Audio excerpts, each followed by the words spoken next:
There are even calls for people saying, we won't hire anybody who graduated from Harvard. I think that's a bit much, but this is the anger that's been stoked. Yeah. Let me say this, though, and I'll be very direct. Shame on Harvard, because they are a pro-censorship school. Welcome to the show, everybody. And today we're talking about Harvard University. And Harvard's under fire right now, under fire for controversy over what's going on in Israel and in the Middle East. And I want to just bring out three major points. There's a lot to talk about here, but let's see if we can get them in. First of all, there has been a student letter that circulated, and I should say student group letter, that indicated that Israel was solely responsible for this attack on their nation by Hamas. Remember now, solely responsible.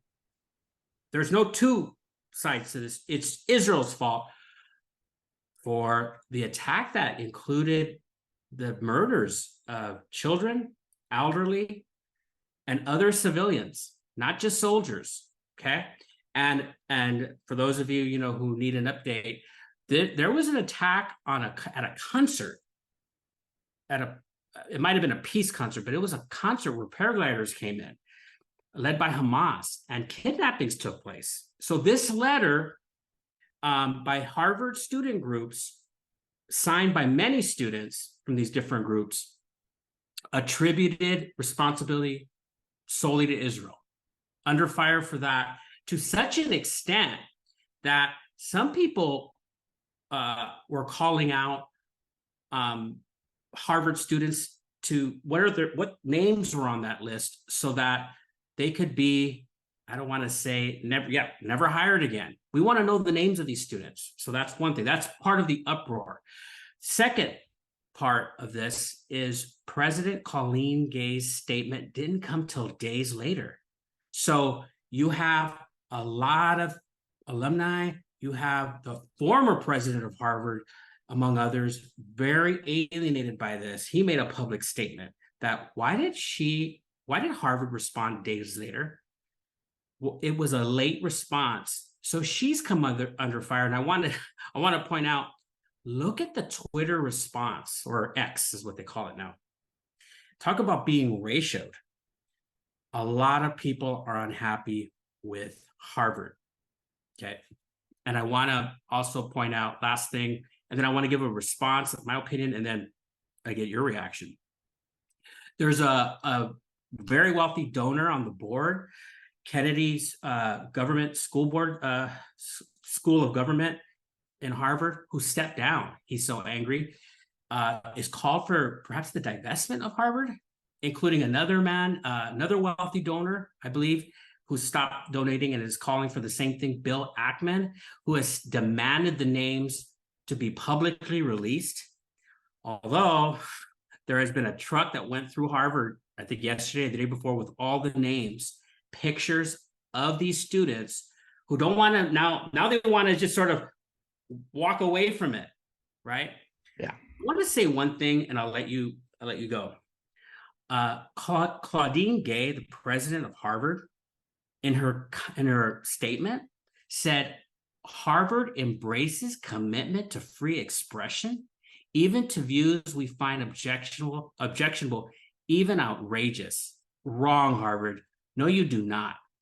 You are considered a school that is very low on the topic of free speech. And I'm going to give you a few examples of this. I do want to mention that the website fire.org considers Harvard low in the ideas of open expression. They are a censorship school. I'm going to give you a few examples of this, but before I do, what is your idea about this topic and what's going on in Harvard? There's been a couple of days, Ruben, since this happened, that I had to think about it, and I've read a couple of other articles regarding this topic and regarding what's happening at Harvard, specifically with these students. One thing is that it's not surprising that many of these young people at Harvard, young men and women, didn't know exactly what they were doing. At least this is what they're coming out and saying, some of them. Now, some didn't knew exactly what they were doing. and some were kind of following, right? And there's a lot of followers. You could see that. And then also, like you were mentioning, there's a lot of people pulling out support financially and really hurting Harvard. I will say this: there are other universities besides Harvard, but you're correct.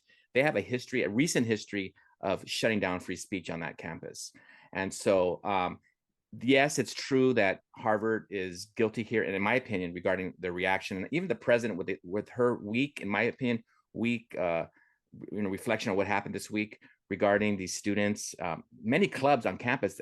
This article that we looked at had something like 30 clubs that were Palestinian and supportive of even Hamas and so forth. And I go, wow, that's pretty one-sided there. And just even looking at what's been going on their campus recently and how Israeli students are feeling right now, it must be very terrifying for many of these students on these campuses. You mean a lot of these student groups are one-sided in favor of Palestine? Yes. Or Hamas? I think I counted 30 and just on one campus on Harvard.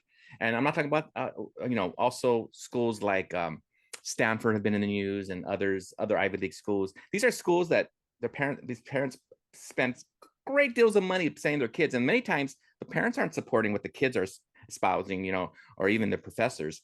But this being said, it really hurts my heart, really, because I feel very close to just the situation.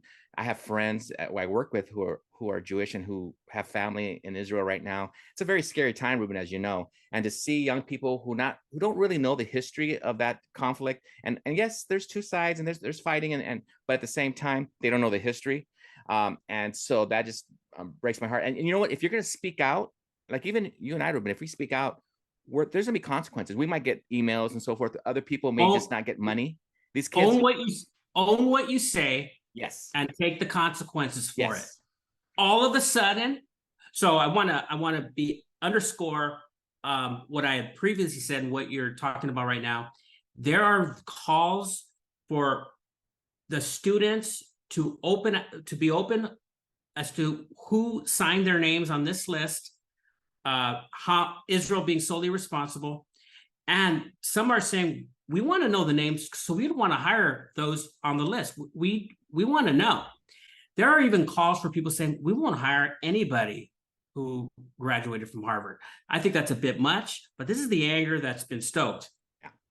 Let me say this, though, and I'll be very direct. Shame on Harvard, because they are a pro-censorship school. I'm going to be very direct in saying that, okay? So I want to be explicit in what I mean, very, very specific, should I say. This professor, Devin Buckley, was disinvited from a colloquium she was going to deliver some type of seminar on English poetry, romantic poetry, because of her views on transgender issues. Now, I want to say, before I say what she says, she was not giving a speech on transgender rights. These were her personal ideas, personal opinions. And at one point she had said she does not agree about allowing male entry into women's spaces based on gender identity. For example, sporting events, sporting competitions. That's her personal opinion. And they disinvited her. And when to make matters worse, so I'm being very specific here because Harvard, shame on you. She was disinvited on this platform. Oh, and what I was going to say as well, when making matters worse, they misrepresented her ideas as saying she's anti-transgender. That's a problem. She was very angry, rightfully so. And finally, I do want to mention that there was a discussion between Lawrence Bacow, the president of Harvard at the time, and Terry Long. Harvard faculty and students interrupted this discussion between these two men. Do you want to know what they talked about? How the university can promote more economic opportunities. Jeez. So the students interrupted this discussion. They stayed on the stage until they broke up the discussion. Okay. And the reason they did that is because they were wanting to make a statement, these students and faculty, about divesting from fossil fuel industries and the US prison system. So they basically threw a big tantrum, a big Right. public tantrum. This is not, Unbelievable.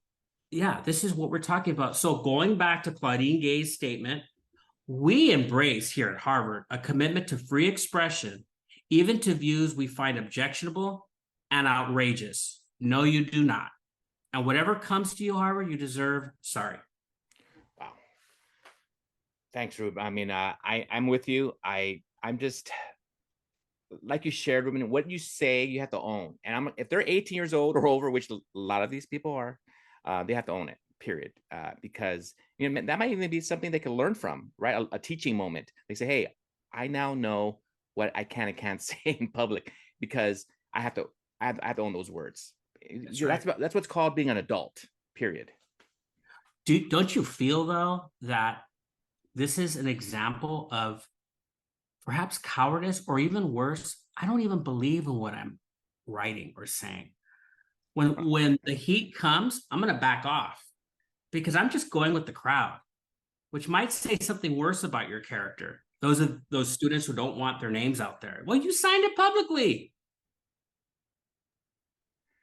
Thank you, everybody, for joining us. Tell us what you think, and we'll see you about this issue at Harvard. And we'll see you next time. And don't forget to subscribe and press that Yes. bell. Like and subscribe, everybody. Goodbye.